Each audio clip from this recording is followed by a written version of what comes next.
Hello, good morning, good evening, good afternoon, Earthlings, wherever you may be on planet Earth.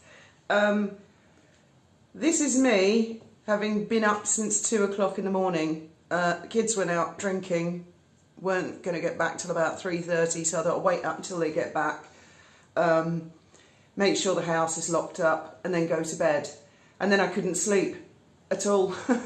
So I wasted I didn't waste, but I spent several hours of my life reading the Aspen Institute's, what do they call it? Commission on Information Disorder Final Report, November 15th, 2021. Aspen Digital, whatever that is. The Aspen Institute has a website and it's huge. And they've got loads of these kind of reports. So I only wanted to focus on the one that Prince Harry is affiliated with. And I don't see him saying any quote. I've read the whole report and I've made notes. And this is my review of the final report of the Commission on Information Disorder. So you'll see as we go along what I make of it. But yeah, all it seems to be is Harry is apparently one of the commissioners, whatever the hell a commissioner is. Because I don't think he paid for it. I don't think any of the commissioners paid for it. A guy called Craig, what's his name? He's apparently he's quite famous. Where's his name gone now? Yeah, I can't find him. Craig Newmark Philanthropies paid in entirety for this. He commissioned it. He paid for it.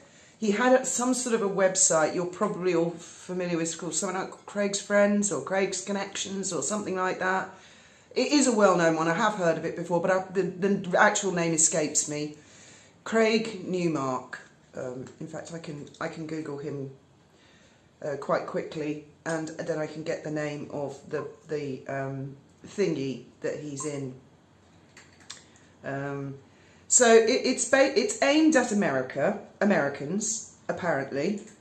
Yeah, it's Craig Newmark. Just get the thing up. Craigslist. That's what it was called, Craigslist. Apparently he doesn't run it anymore. He was a billionaire, but I think he's given away loads of his money or something. Seems to have led quite an interesting life. Look him up, he's got a Wikipedia page. I've never really heard of him or come across him before, so I'm not going to comment on him particularly.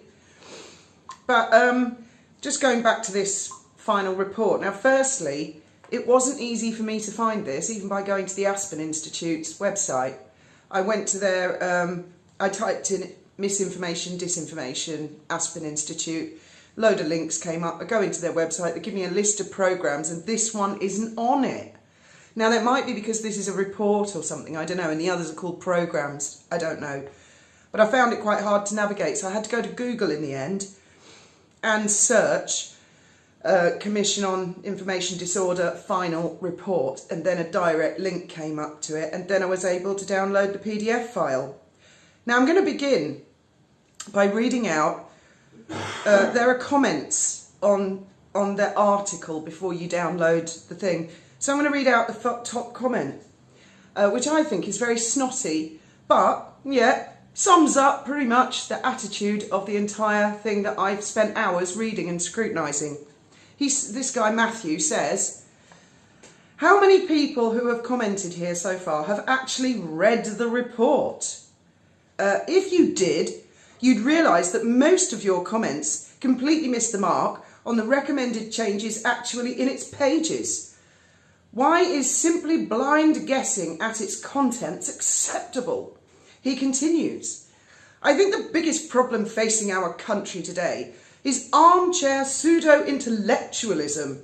There used to be a day when someone who had not been seriously academically studied a particular discipline, in brackets, including lay Americans, meaning within almost all areas of knowledge, close brackets, would preface their likely incorrect, in brackets, and in some possibly dangerous, close brackets, musing with, quotes, I am no scientist, but dot dot dot, or I'm no journalist but dot dot dot, or I'm no economist but dot dot dot, close brackets.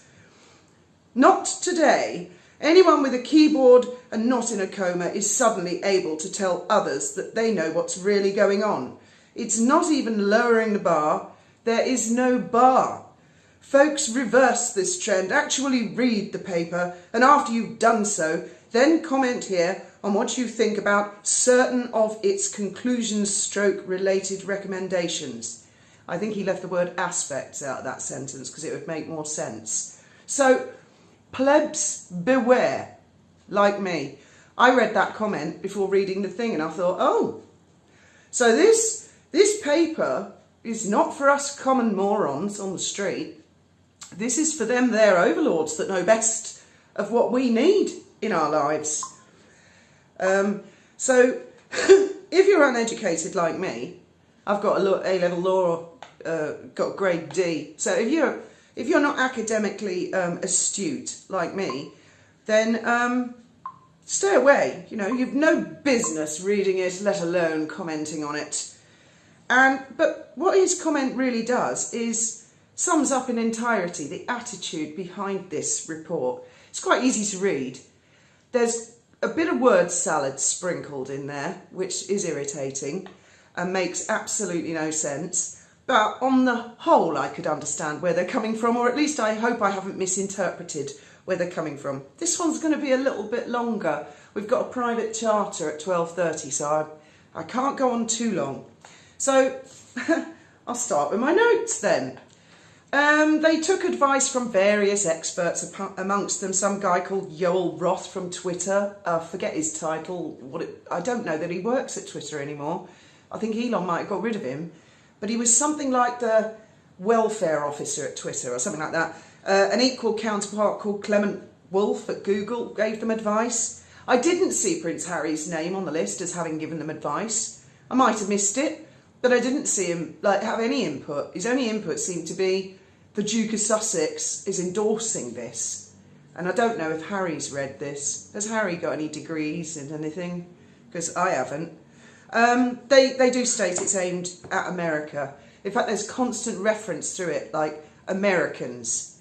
And the way and the context it came across to me was as if it was written by people who are not Americans. Like, the context in which they refer to Americans, they might as well use the word species, because that's how it came across to me. But maybe other people don't get it that way. They give a definition for the word disinformation and a definition for misinformation. Now, I don't know if these are Oxford Concise Dictionary versions or accepted lexicological practice decisions of what they mean. But in short, disinformation apparently is intentional spreading of lies.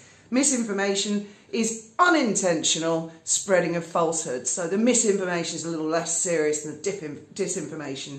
I didn't know that apparently you guys in America have something called HIPAA, which protects your data rights. I haven't looked into that yet. They make quite a big do about they don't like the FAS marketing agency. They were paying for advertising on behalf of their clients to, I don't know, advertise some product or other. They want platforms to give various researchers access to your private data and mine, which apparently platforms don't do at the moment. I would bloody well hope not. They say, oh, it must only be responsible agencies and only for research and journalism and philanthropy and to make society better. Well, even if an organisation is registered or licensed by a government to have the tremendous responsibility of, for example, having someone's private name, telephone number, home address, where they work, blah, blah, blah, bank details, they might get unlucky and get an employee who's open to bribery. Someone might walk up to them and say, I'll give you some money, I'll give you 40 grand, I just want some information. Example, let's say you've got a couple of big YouTube channels and they're both into growing plants and they're quite competitive with each other and they're both growing, I don't know, tomatoes or marrows or something, and one of them will say, bribe this institute, so you've got access to the data, I'll give you 40,000 to take the other YouTuber down. And this employee thinks, well, it's only vegetables and plants, who cares? Yeah, okay, why not? 40 grand, that's a good deal. That potentially could happen. I would point that out as a danger. But this is just me, a moron, a pleb on the street. I mean, what do I know? I haven't got a degree in misinformationalness, kindfulness, compassionateness, or whatever it is that they have their degrees in. They talk about content moderation, platform disclosure, which I do agree with, and they do make this point, but there's a caveat. They want platforms to not just deplatform people. They want them to give them a 3 strikes. They do want them to explain to people what they're doing wrong. I agree with all of that, rather than just cut, we're not telling you nothing, nada. They also want people to have a proper course of appeal when a platform takes them down. They don't say it, but presumably in case someone has actually built a lifestyle around that platform and it absolutely destroys their life. But they say they also want these journalists and various research companies that are very responsible, that won't do anything bad with your data, to be given all that private information between you and the platform for research purposes, or possibly so they can sue the offender at a later date or take them to court and have the evidence. They do actually say that in one part. They say that we plebs are being led by the nose by a minority on the internet called pay to play. Now, I'm familiar with this allegation. This is like, there's only 50 odd people on the internet that don't like Meghan Markle, and they're all being paid by, I don't know, someone like Kensington Palace to trash her and spread mis and disinformation left, right and centre. It's inconceivable to these people that maybe the masses have all looked at the situation and the majority have, not everyone, but the majority have formed their own opinions and conclusions. They also, I mean, this is just incredible. At the end of everything, every topic they talk about, and I'm going to go back to my phone where I've got it, because I'm not going to inflict this on poor Graham's phone with a download. Bad enough it's on my phone. Just got to scan down. There's 80 pages of this. 80 pages. And it talks about, they have this really weird reference of who it's for. They have recommendations. They want to build trust. They want to reduce harm, etc., etc. Public interest research, that's what they call it, where they want access, to your data. What page am I on here? Page 37. It's got to be coming up. Oh, key stakeholders, they call it. At the end of each section, and there's a lot of sections, they say the key stakeholders, because they want to make the world a better place. They want to make the internet less harmful place for everybody. And the key stakeholders are listed at the end. And it's like government, platform, academics, researchers and journalists. That's basic. There's a few others. None of the key stakeholders do they ever say the public or us morons. It's always things like government, the platforms themselves, academics, researchers and journalists. The academic hoi polloi to us. I hope you're all following this, because it might be all a little bit too confusing and complicated for our little brains. I'm so thankful to have people like the Aspen Institute. I don't know where I'd be without them. I really wouldn't. Oh, yeah. Oh, bloody hell. I've got to get to this one, because I want to quote them from this, where they talk about rationale. This is to do with racism, ad transparency. It's not that one. Recommend build to trust, truth and transformation. I think it might be this one. Rationale. Let me have a look. Yes, it is. I got lucky there. I found the paragraph.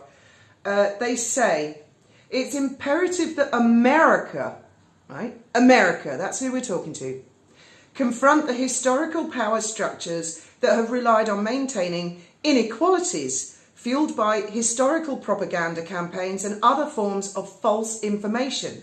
These narratives include the misrepresentation of indigenous genocide, the marginalisation of African Americans as a result of 400 years of slavery and subjugation. Is America 400 years old, or is it about 250 years old? Or just, Not quite sure about that sentence there, actually. Make what you will of that. Then it goes on. The next couple of sentences are a real beaut. The harms caused by Japanese internment camps, the discrimination experienced by Muslims and Jews. So far so good. They're naming everybody. Gender injustice of all kinds. So we're starting to get a bit vague. And other forms of socially destructive discrimination. You know, like all the other people that are being left out, but we couldn't be asked to list them. We're just, well, it's boring, isn't it? How very intellectual of them to list it all. I'm thankful they listed some of them. So they they also recommend, and I have not looked these platforms up, that we should all join something called POL.is, which apparently is some sort of riveting equivalent to YouTube, Facebook and Twitter, all rolled into one. I'm off to sign up for it as soon as I finish this video. Another one they recommend is Local Voices Network, which sounds equally riveting, or my favourite, Front Porch Forum, whatever that is. I've never heard of any of them, but they're really dead keen on us to all rush over there and sign up and dump our YouTube channels and stuff. They talk about, I've just got to find, what is it, page 56 for the absolute beaut, and I would highly recommend certain people read this. They talk about investing in local media, like radio stations, local newspapers and local television, because apparently, and especially for Indigenous people, and I don't know who they're referring to as Indigenous people, but us plebs, and especially Indigenous people, would find it easier with visual and audio to help us find our news and get the truth, which implies we're all rather stupid and can't read or do our own research online. And again, they refer to Americans. Right, workforce diversity, they go on about. Local media investment, I'm up to that. I'm just looking for, they talk about liar's dividend, which is really delicious and juicy. I know you guys will, accountability norms, I wonder if it's under this one. Oh no, that's more about local TV anchors and radio stations, and key stakeholders in that are civil society, professional bodies, corporate leaders, journalists and media, public officials and technology. No mention of us plebs again as stakeholders. We're just, I don't know, the fodder out there, being looked after for our own good because we're too stupid to do our own research. Apparently, according to this, most of us just read one thing on Facebook and go, okay, oh, that's a fact, I won't check that anywhere else. And they encourage us to look at more than one place because we're too stupid to realise that. So save us having all that bother. They could just control the local TV and radio stations, and they could just tell us, you know, what all the good bits that we need to know, and leave out all that naughty, bad stuff that they think is bad for our mental health and could actually kill people in some, you know, people could die in some instances. They don't actually offer any explanation as to how people could die. What page am I up to? I'm at page 62. Now, I must have gone past it. It's just a beaut. Page 55 to 56. Oh yes, here we are. I found it. Yeah. Oh yeah, they want to hold medical experts to account when they spread false info on the internet, like doctors, qualified doctors. They want to stop qualified doctors from, you know, just spewing lies out there. Like, I don't know, for example, some irresponsible doctor might say, it's okay, you can cut your left leg off, it'll grow back like a lizard's tail. You know, some shit like that. I guess what they're referring to there, because this is going back to 2021, is possibly esteemed epidemiologists who were shut down, allegedly, according to Elon, who's just taken over Twitter and found out that they were giving dangerous advice, like, don't take medical advice off social media. If you've got any concerns about the cure, go and talk to your doctor. Shut that free thinker down, qualified doctor. He never asked Aspen Institute for permission to go saying such wildly dangerous things all over the internet. People need to blinkedly accept the cure and do it with delight. Yeah, got to this one. This is under the heading, I don't even know, because a lot of their headings don't make sense to what they're... At the core of today's crisis is this breakdown of norms. Compounding the problem is the media's continued repetition, amplification and rewarding of those who lie. Oh, you're going to love this. By giving them high-profile coverage. I don't know, like maybe Netflix, I guess. That's quite high profile, isn't it? And by making the who said what horse race story, instead of meeting their obligation to provide facts, context, and hold liars to account. Oh, it gets better. Frankfurt's colourfully titled Own Bullshit also notes that many of these merchants of doubt care less whether they lie than whether they successfully persuade, either with twisted facts or outright lies. In any case, we must not continue to tolerate lies, the liars and the bullshitters who tell them. There's swear words in this. It's not me, you know. My hands are tied. I've got to read what's there. And bullshitters who tell them, and those who give them prominence and profile without calling them to account. Individuals function as members of groups, and that presents opportunities to use social norms to motivate positive behaviour. The interventions and responses will look different in each community and context. Some recent examples of community leaders and industries using norms to restore public trust and disclosure included. And they go on, where's the lie deficit? Because I know I read this, definitely. And it talks actually actively about bullshitters who cause division in communities, hatred. No one holds them to account. No one fact checks. Like, I don't know. The next section they go on to is an absolute beauty. It's called civic empowerment. I just love the word empowerment. Civic empowerment, according to this report, is encouraging us morons to not just look at one news item or one link and blindly accept it and go, oh, right, okay, that says so, you know, that's it, I accept that. They want to encourage us to seek out as many different newspapers as possible, to do research, look at more than one Facebook page, listen to YouTubers who are analytical about things, question things, double check. That's actually what this report says, in order to stop the liars' dividend of liars and high-profile personalities who go out making wild claims that aren't true. I mean, for example, you could probably put Murky Meg, according to Taz, and Yankee Wally in that category as researchers who don't just accept what mainstream media says. Just a couple of things. I mean, somebody once said they got married 3 days before they got married. So a few people, I'm not sure about that, so I'll go and check that here, there and everywhere, till the Archbishop of Canterbury came out and went, no, that's not true, otherwise I'd be breaking the law and I'd have been arrested. So that was a total lie. There's no other way to put it. But people went and analysed it and looked in different ways, which I very much got the impression that this report was to discourage, but apparently under civic empowerment, they very much support that idea. Or who lived in Nottingham Cottage at Kensington Palace before a certain famous complaining couple? Was it dwarfs? That's what they said on the Netflix thing. It must have been dwarfs who lived here. Turns out, because I'd actually forgotten, and it was only when some of you commenters reminded me, and other YouTubers pointed it out, well, wasn't it the Prince and Princess of Wales who lived there when they were the Duke and Duchess of Cambridge?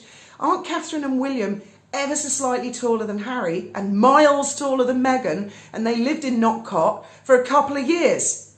So Harry and Meghan knew damn well who lived in the cottage, but that was totally twisted and edited. So what the Aspen Institute report would like us to do is not just accept those lies blinkedly, but go out and actually check. They talk about Section 30 a lot, which I guess a lot of you Americans know about, and I have heard the pros and cons for Section 30. In essence, it's a very condescending report. Now, I don't know if these people realise that, I suppose they assumed that none of us actual plebs would like ever read it. Well, I just read it as a pleb, and I think it's deeply insulting to everybody. It assumes that us masses are thick as planks.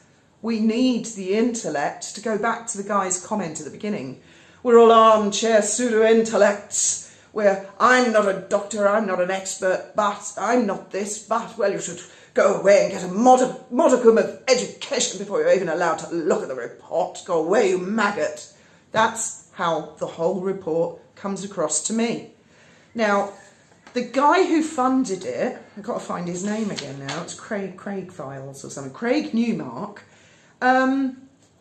He funds lots of people, and there was a young lady, forget her name now, but she set something up called The 19th.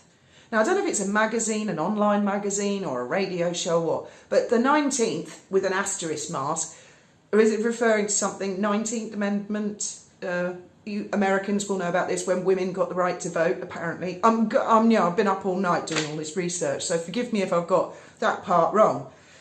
This guy, Craig, financed this young lady with her, it was all about women and girls, and, you know, they can vote and things that help women and girls. Nothing wrong with that.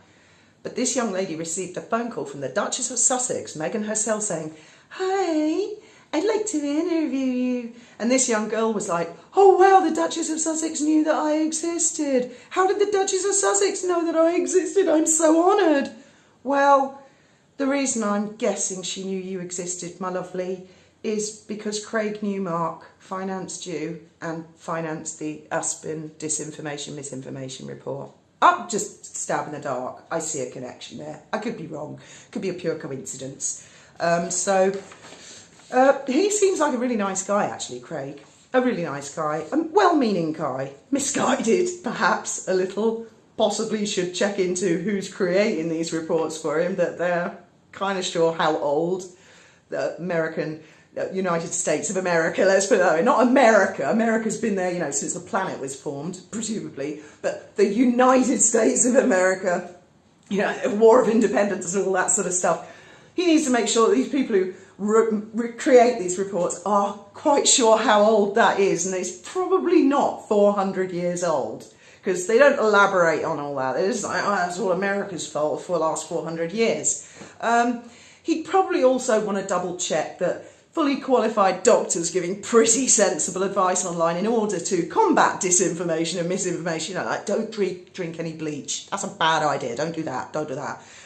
Check with your doctor first, because this cure, it could be right up your street. That could do the trick. On the other hand, might not be for you. So perhaps Craig is being a little naive in his acceptance and, you know, who he associates with. I guess he gets a lot of people wanting to associate with him because he's a billionaire. That's another thing he'd have in common with Meghan. She loves money. He's got money. That's something. So it's not just that. It's not just that her husband's affiliated with something that was financed by Craig. That's another thing they've got in common.